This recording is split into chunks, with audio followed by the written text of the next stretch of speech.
East Coast Radio.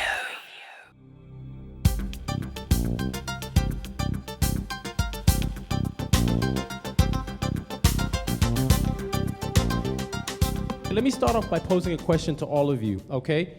How would you, to the public that doesn't quite understand the issues, how would you describe what the issues are? You see, the problem with society is that it listens to one side of the story. No one is ever willing to listen to the other side so that we can understand what the issues are. Because the issues that we raise are issues that we've noticed for quite some time. To protest is not something we enjoy doing. We are in an institution of higher learning because we want to get education, not because we enjoy running around in the sun and being shot at by security guards or the police.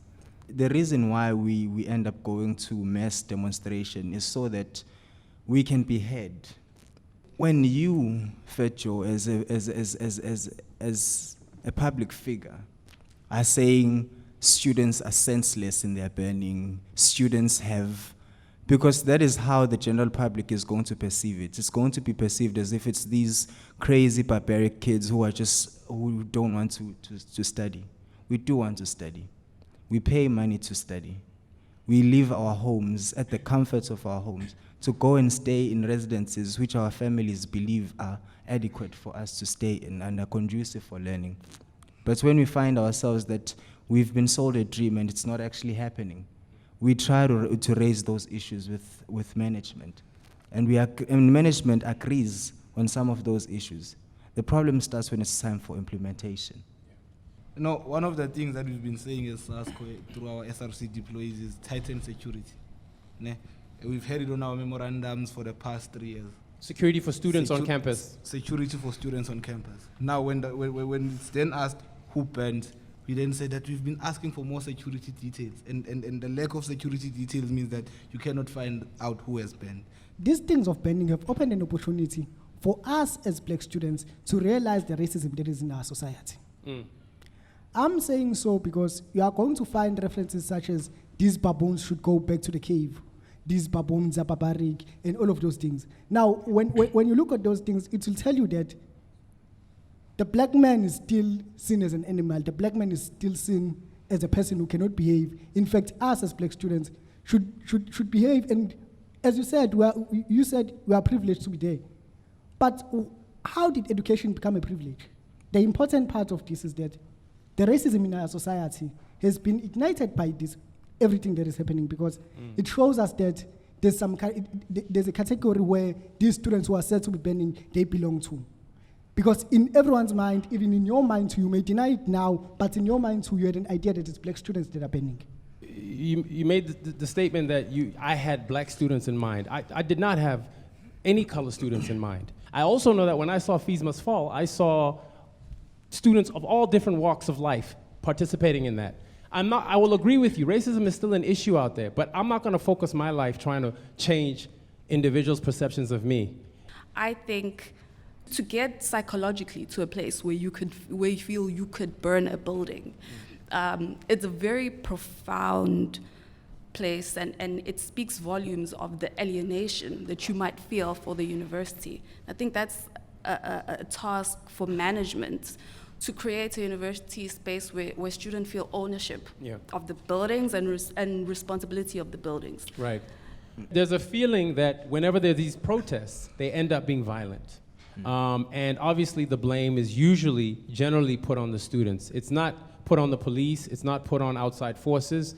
And I'm just asking, why do you think that is? Or maybe that's not the perception, and why do you think that people are not quick to jump on your side always when that aspect of things happens? What for me is a challenge to the leadership sitting here next to me is that when you are leading a protest, you must be in total control of even elements that could be opportunistic in that protest. What I would want to hear from my leaders as a student is, how do you ensure that you are in total control of the terrain to a point that not even any other one can infiltrate, because protest creates space, like you said earlier, for infiltration. how do you make sure you are in total control of the terrain and that it is not opportunistically taken advantage of? You may not be committing the violence itself. And secondly, how do the students who justify the violence, how do you reprimand those students who will say the books that burned there were colonial books? Do you reprimand those students, or do you let them be and as though that the violence was correct itself? When a person is angry, the actions that they do cannot then be said that this is how you display your anger. Ne? You can't speak about banning and leaving out the issues. That's another thing. When we go on a protest, we call a mass meeting. We outline the issues that are there. We get additions from students, and then we move on a very peaceful protest.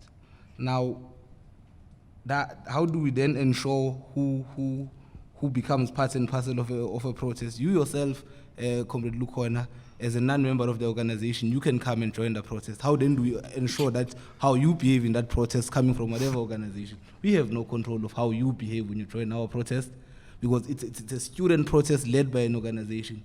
When individuals come with their own agenda, it's very difficult to monitor that. Which is why we have said that security must be part and parcel of campus, of everyday campus life, because it cannot be security when there is only protest. There's been rapes that have been occurring around campus, carjackings that have been occurring. So one thing that we must say is that let us prioritize security. We're speaking about an issue of banning. If the state has failed to capture who has banned, the private security has failed to capture who has banned. As an organization, we have released a media statement condemning banning. In any of our policies, we do not allow banning. There's a statement that we spoke about condemning to our members, and if some of our members are caught doing the act, we'll take actions against those members. But we are then saying who has banned. Can we be given names as an organization on who has banned? If it's our membership, we'll browse through our membership and see if we're given names of who has banned. We'll deal with those things. So it mustn't be said that students of a particular, because no one knows who has banned. And the fact that you are saying it's students who has banned, which student has banned? Can you give us names on who has banned? All right, well, on that note, I think we're going to wrap it up. Bandile, Spelele, Senzo, Lwandile, Luntu, Lukona, thank you guys so much for making the time to come out here and dialogue. I really appreciate it. East Coast Radio.